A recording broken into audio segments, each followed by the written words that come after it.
हींअर आउं गुज़ारिश थो कयां माहिर माहौलियात जनाब नासिर पवर साहब खे त हू अची पंहिंजे ख़्यालनि जो इज़हार करे। नासिर पवर साहब।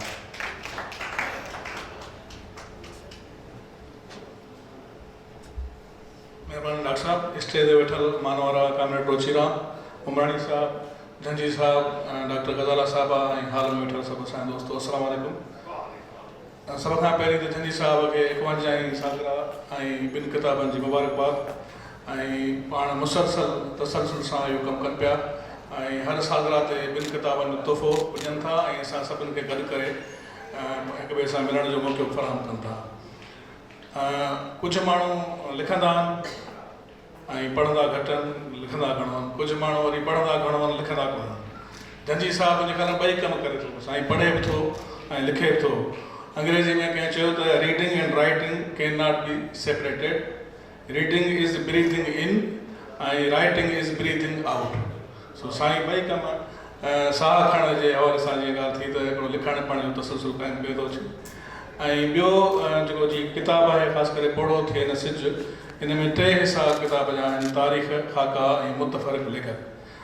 मुतफ़रिक़ लेख जेके आहिनि से हूअं त प्रोफाइल बि तमामु साईं सुठा लिखिया आहिनि।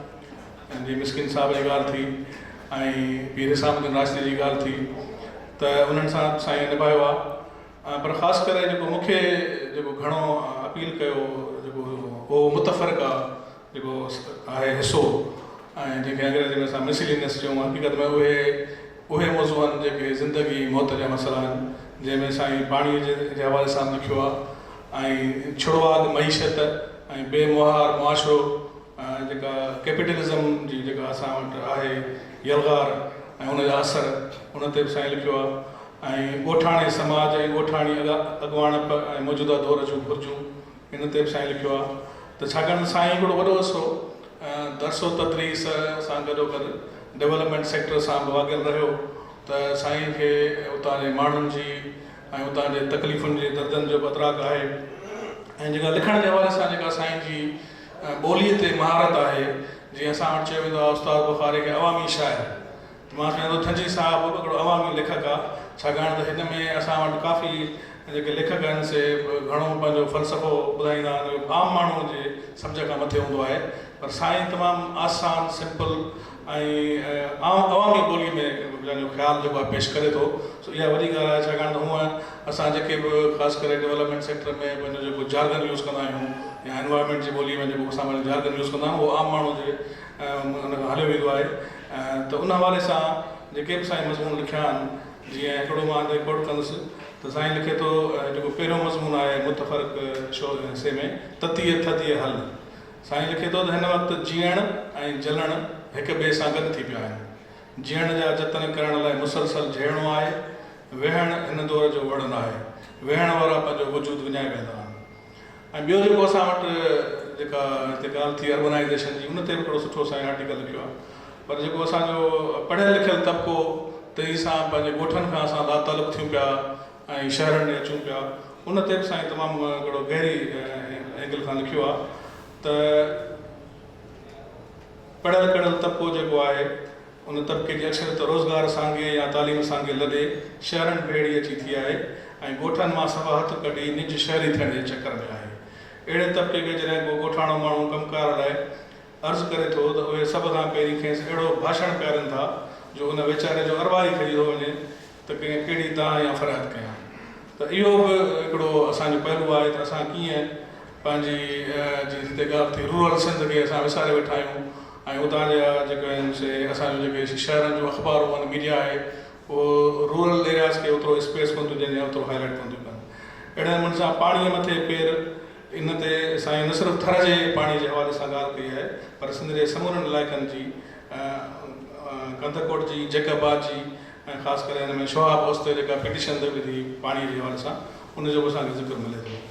ऐं ख़ासि करे जेको मज़मून आहे अर्बनाइज़ेशन जे हवाले सां, ऐं साईं जी हिकिड़ी ॿी बि ख़ासि ॻाल्हि इहा आहे त साईं नवां नवां इस्तिलाह बि इंट्रोड्यूस करे थो ऐं असां ख़ासि करे सिंधी ॿोलीअ में, जीअं हिकिड़ो मूं ॿुधायो छुड़वाद मईशत ऐं बेमुहार मुआशिरो, अहिड़े नमूने सां तरक़ीअ जो मॉडल ऐं वधंदड़ शहरगीरी। त इन ते बि असां मुख़्तलिफ़ टर्म यूज़ कंदा आहियूं। कुझु असांजो दोस्त आहे हिकिड़ो उहो अर्बनाइज़ेशन खे शहर ॼण चवंदो आहे, त वरी ॿियो असांजो दोस्त चवंदो आहे पोइ शहर ॼण वरी फर ॼण, इन हवाले सां बहस थींदा रहिया आहिनि। त साईं शहरगिरी जे हवाले असां ॻाल्हि कई, पर हिन में साईं हिकिड़ो ॿियो नओं टर्म ॿुधायो आहे त जॾहिं त शहरगिरी अॾावती जोड़जक ढांचनि ऐं बुनियादी सहूलियतुनि जे जोड़जकनि जो नालो आहे।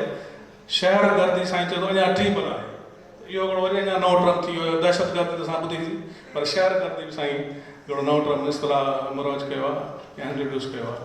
अहिड़े नमूने सां हिकिड़ो अहम मज़मून आहे पेज नंबर 228 ते थर ऐं कारपोरेट उथल। छाकाणि त असांखे ॿुधायो वियो आहे त जेको आहे सो थर जो कोयलो जेको आहे सो सॼे पाकिस्तान जो मसइलो हल कंदो, तवानाई जो बिजली जो बहिरान ख़तमु कंदो। त उन हवाले सां साईं कुझु सुवाल उथारिया आहिनि ऐं मां सम्झां थो त हींअर जॾहिं असां सॼी दुनिया ग्लोबल वार्मिंग ऐं क्लाइमेट चेंज जी ॻाल्हि करे पई ऐं ख़ासि करे फासिल फ्यूल जे हवाले सां सॼी दुनिया में हिकिड़ी ॻाल्हि थी हले त पोइ हिननि खे दफ़न रहण जो, हिननि खे पूरण रहण जो। ऐं हिकिड़ी वॾी डिबेट आहे त हिकिड़ी ॻाल्हि इहा कई थी वञे त जेके डेवलप्ड कंट्रीज़ आहिनि उन्हनि त कोयलो इस्तेमालु करे तरक़ी हासिलु कई, उहे नथा चाहिनि असां तरक़ी कयूं। पर साईं जेके थर जे कॉन्टेक्स्ट में सुवाल उथारिया आहिनि उहे बि तमामु अहम आहिनि त कोयले वारे कम जी हसासियत जे करे तहफ़ुज़ वारो कमु वधियो आहे। उहे समूरियूं शयूं अहिड़नि नवनि लाड़नि खे निर्वार कनि थियूं जिन जे करे थरी माण्हू हैरत जे ॿिवाटे ते बीठो आहे। हथ कारीगरीअ वारो सबा जो थर कलनि जे कलूर ऐं कारपोरेट जे उथल खे केतिरो झले सघंदो या उन में कीअं हलंदो, इहो हिकिड़ो वॾो सुवालु आहे। अहिड़े गैर यकीनी माहौल में कुझु माण्हू वरी कंपनियुनि जे गाॾियुनि ते चढ़ी गदगद थींदा नज़र अचनि था। त हीअ कुझु सुवाल आहिनि जेके थर जे कॉन्टेक्स्ट में थर में जेका हिन वक़्तु माइनिंग थिए पई ऐं एक्सप्लोर कयो पियो वञे ऐं फासिल फ्यूल जी ॻाल्हि थिए पई। त मां सम्झां थो त साईं बुनियादी तौर ते जे चवंदा त तारीख़दान बि आहे, लिसानियात जो माहिर आहे, छाकाणि हिकु ई वक़्तु सां सिंधीअ में बि लिखे थो, अंग्रेज़ी में बि लिखे थो। त मां सम्झां थो त गॾोगॾु साईं हिकिड़ो वॾो इन्वायरमेंटलिस्ट बि आहे ऐं हूअं त सिंध जो हर माण्हू इन्वायरमेंटलिस्ट आहे। ऐं छाकाणि सिंध जो माण्हू पंहिंजे वणनि सां, पंहिंजे ॿूटनि सां, पंहिंजे ॿेलनि सां, ढंढुनि ढोरनि सां प्यारु करे थो। पर मां सम्झां थर जो माण्हू वधीक फितरत जे वेझो आहे। ऐं थर में जेका बि हिन वक़्तु माहौल जी तब्दीली जे हवाले सां ॻाल्हि थिए थी, हींअर ताज़ो नवंबर में जेको खिमण में बि काफ़ी हुते मौत थिया ऐं जेके बारिशुनि जो जेको गैर तसलसल हुते थियो आहे, त उन हवाले सां बि असांखे इहे शयूं आहिनि त असांखे रखणु खपनि ज़हन में त जेका असांजी डेवलपमेंट आहे उहा केतिरी सस्टेनेबल आहे ऐं उहा आम माण्हुनि जे लाइ केतिरी फ़ाइदेमंद आहे। त साईं बि हिकिड़ो एनवायरमेंट जे हिसाब सां उन्हनि शयुनि खे उजागर करे थो, एनवायरमेंट जे अख सां उन्हनि खे ॾिसे थो। ऐं ख़ासि करे हिकिड़ी ॻाल्हि आख़िरी मां चवंदुसि त थर जे हवाले सां अक्सर असां पढ़ंदा आहियूं त मोरनि में जेको आहे सो हुते मौत थियनि था, मोरनि जा मौत थियनि था। त उनजो मतिलबु इहो आहे त इकोसिस्टम जी जेका हेल्थ आहे थर जी उहा उन में का गड़बड़ आहे।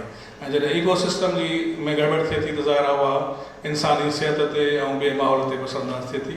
त उन हवाले सां हिकिड़ो पंहिंजो क्लाइमेट चेंज, ग्लोबल वार्मिंग ऐं थर हिकिड़ो फ्रेजाइल इकोसिस्टम आहे।